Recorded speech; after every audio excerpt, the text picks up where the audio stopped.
పవన్ కళ్యాణ్ నటించిన సినిమాల్లో చాలానే ఫ్లాప్లు ఉన్నాయి. అయితే జానీ మూవీ పెద్ద ఫ్లాప్ గా నిలిచింది. జానీ చిత్రం కొన్ని థియేటర్లో 2 షోలు మాత్రమే ప్రదర్శించబడ్డాయి. పవన్ కళ్యాణ్ దర్శకత్వంలో తెరకెక్కిన ఆ మూవీలో రేణుదేశ హీరోయిన్ గా నటించిన సంగతి తెలిసిందే.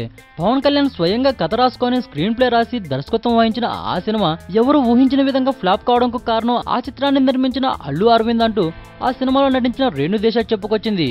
సోషల్ మీడియాలో ఇప్పుడు యాక్టివ్గా ఉంటున్న రేణుదేశ తాజాగా జానీ చిత్రంపై స్పందించింది. ముందుగా అనుకున్న కథకు కమర్షియల్ ఎలిమెంట్స్ అంటూ కథను మొత్తం మార్చేశారు.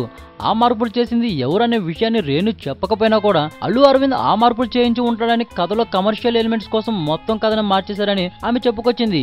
ఇక మూవీలో చివరకు హీరో చనిపోవాల్సి ఉంటుంది. కానీ పవన్ కళ్యాణ్ పాత్రను చనిపోకుండా నిర్మాత చేయడం వల్లే సినిమా ఫ్లాప్ అయిందని కూడా ఆమె అంచనా వేస్తుంది. అల్లు అరవింద్ కథ మార్చడం వల్ల సినిమా ఫ్లాప్ కావడంతో పవన్ బాధపడ్డాడని తెలిపింది. ఎప్పటికైనా జానీ కోసం పవన్ రాసుకున్న అసలు స్టోరీతో మూవీ చేయాలని ఉందని, అందుకోసం తప్పకుండా ప్రయత్నిస్తాను అంటూ రేణుదేశ తెలిపింది. ఈ వీడియోపై మీ విలువైన కామెంట్స్ ని మాతో షేర్ చేసుకోండి. అండ్ ఇంకో విషయం, సబ్స్క్రైబ్ చేయడం మర్చిపోకండి.